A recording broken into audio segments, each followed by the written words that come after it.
Things are starting to heat up in the EFL Championship as the race for promotion to the Premier League intensifies.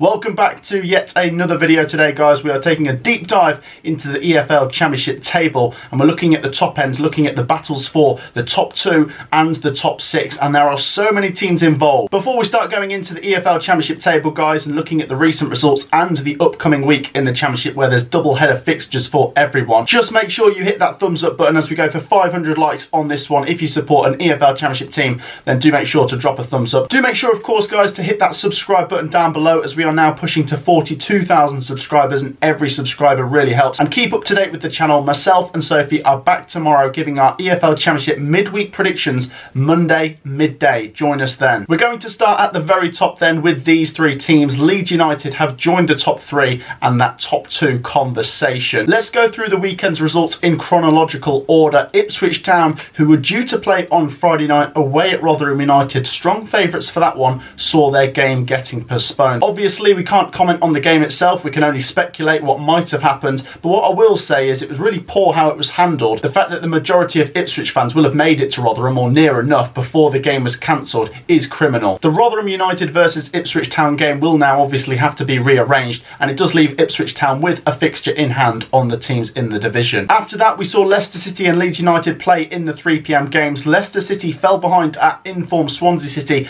but came from behind to win 3-1. Now, I know it is still early on in the EFL Championship season, but I just cannot see a way past Leicester City not getting automatic promotion this season.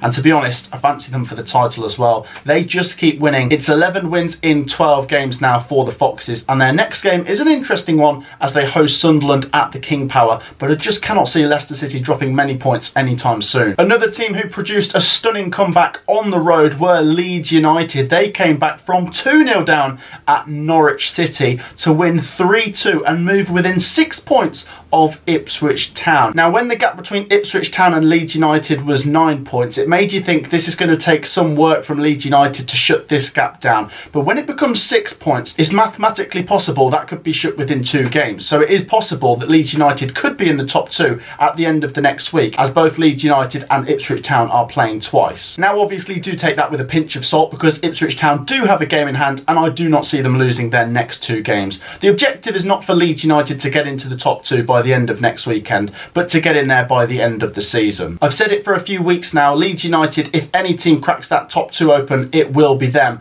Obviously, Leicester City are looking incredible. Ipswich Town are as well. In my opinion, out of Leicester and Ipswich, Leicester City's start does look more sustainable, and that's obviously because they're a newly relegated side and they've got a ridiculously strong team. That said though, Ipswich Town haven't dropped many points themselves, and to be 6 points clear of 3rd place with a game in hand as a newly promoted team from League One is also a ridiculous feat. I think this top 3 picture of Leicester City, Ipswich Town and Leeds United will probably be the top 3 picture at least up until Christmas. I'm not ruling it out that these 3 could be the top 3 come the end of the season in May. I do think though Leeds United versus Ipswich Town is the interesting battle here. Like I said, Leicester City for me, they are my favourites to win the league now. Ipswich Town have had an incredible start to the season. If they keep churning out these results, then they will be in that picture at the end of the season. But the big threat is Leeds United, another newly relegated side, and they are one of the few teams that have taken points off Ipswich Town this season. Leeds, Ipswich, Leicester fans, do share your thoughts on the top 3 picture right now. Let's move on to 4th, 5th, 6th, 7th and 8th place, where there's 3 points separating these 5 sides. Preston North End have now gone 5 games without a win, but they did pick up a 1-1 draw against Millwall,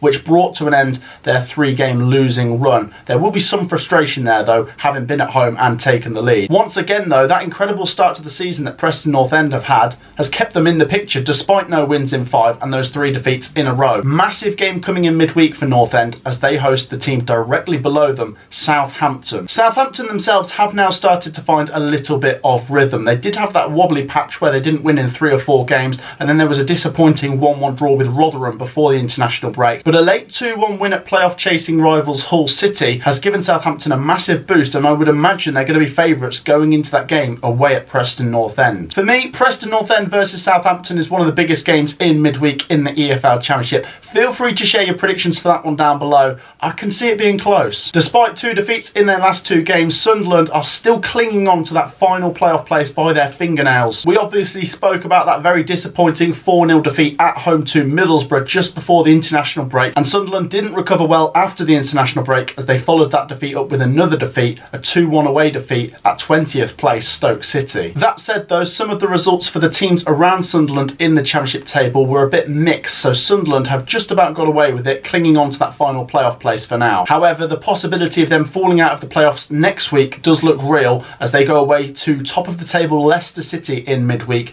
a massive game for the Black Cats. In 7th place now are Wayne Rooney's Birmingham City. It was always going to be interesting to see how his first game went down, but it wasn't the easiest of fixtures going away to in-form Middlesbrough. Birmingham City lost the game 1-0 in the 89th minute. If they'd have clung on for a 0-0 draw, it might have looked like a different picture and it's a positive first result, but a bit frustrating to lose in that manner. That said though, it was a difficult fixture. Birmingham City are going to need to bounce back fast if they want to get back into that playoff picture next week. There's some massive games coming. First of all, Wayne Rooney's first home game as a Birmingham City manager is against Hull City on Wednesday, and then they go away to Southampton on the Saturday. 2 massive games for the Blues. Bristol City have now jumped into the top 8, 1 place off the playoffs after their 1-0 win over Coventry City at Ashton Gate. What we said before the game was the 3 points was massive. Performance wise, I am a bit disappointed that my side Coventry couldn't get anything out of the game considering the chances we created in the first half, but we were just wasteful, kept hitting the crossbar, putting it over or wide, didn't test their goalkeeper enough, and fair play to Bristol City, they showed how to get the ball in the back of the net, rob Dickie's header enough to earn the Robins 3 points, which as I say puts them 1 point off the playoffs.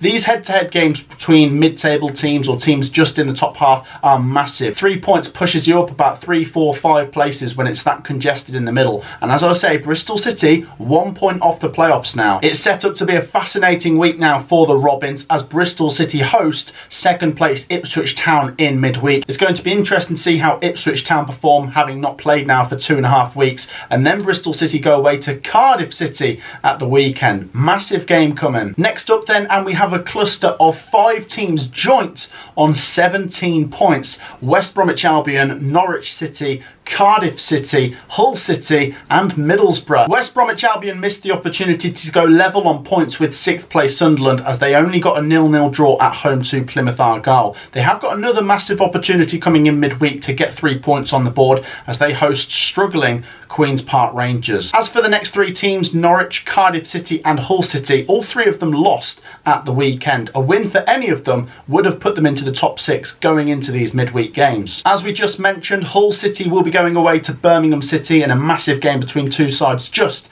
outside the playoff places. Cardiff City go away to Huddersfield Town, which should be an interesting matchup. Can Cardiff get 3 points against Huddersfield, who just won at the weekend against Queen's Park Rangers? And Norwich City take on Middlesbrough, who are the final team here on 17 points. They're the lowest out of the 5 of them as they have the worst goal difference, but they are in the best form out of any team outside of the top 3. With Middlesbrough winning their last 5 championship games in a row and Norwich losing 3 out of their last 5, I make Middlesbrough favourites for that big game at Carrow Road, despite, as I say, Norwich City being at home. Do share your thoughts on that one. 5 teams clustered here on 17 points, all of them 2 points outside of that top 6. It's so tight in the middle. Finally then, let's come on to Millwall, Blackburn Rovers, Coventry City and Swansea City. And as I've said before in these videos, obviously we have the likes of Huddersfield Town, Watford, Stoke City and Plymouth below these, but at the moment those sides, as we said, need to concentrate on moving away from the bottom 3. Then they'll be in the picture in this top 17, 16 or whatever, and we can start looking at them pushing towards the playoffs maybe. Millwall and Blackburn in 14th and 15th are on 16 points, but are only 3 points away from that top 6. It just goes to show how congested it is in the middle here, and a win will move you up dramatically, a defeat will move you down drastically.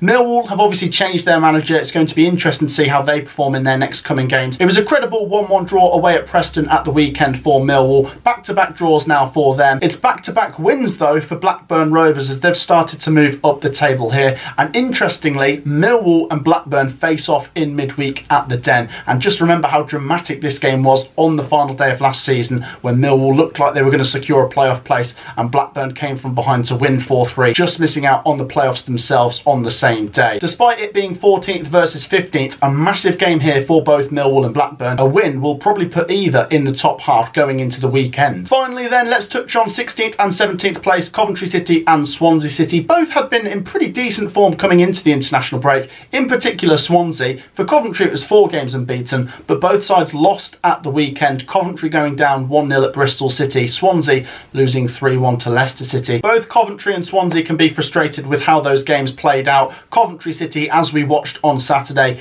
really did go to town on Bristol City for the first 35-45 minutes of that game, except we couldn't get the ball in the back of the net, hitting the woodwork twice, putting a few good chances wide and over the bar, and only testing Bristol City's goalkeeper once, despite 12 shots in total. We also need to improve on corners. I don't rate Josh Eccles on corners, I must say. The frustrating thing for Coventry City is we dominated that first half, and it wasn't 0-0 at half-time. It was 1-0 to Bristol City. They scored just before half-time. It's crucial. Those goals just before, just after half-time can really change games. And in the second half, Coventry City huffed and puffed, but we couldn't blow the Bristol City house down. For Swansea City, it was slightly different as they were playing high-flying Leicester City, but they did take the lead in that game, and they too conceded just before half-time in the 44th minute. In the second half, Leicester City stretched their legs and won 3-1 at the Liberty. Massive games for Coventry and Swansea in midweek as they both play teams below them in the table. Coventry City go away to Rotherham on the Wednesday night, who haven't played for 2.5 weeks. Could that benefit Coventry? We'll see. We just need to take our chances. As for Swansea City, they host Watford, who ground out a 1-0 win against Sheffield Wednesday at the weekend. So then guys, that wraps up our little deep dive into the EFL Championship promotion race for now. We'll come back to this in another week or two, and as I say, do look out for a video tomorrow as myself and Sophie give our championship predictions for midweek. If you've enjoyed the video, do drop a like, do subscribe, and do share your thoughts on the latest championship table. I'll see you all in the next one. Peace out.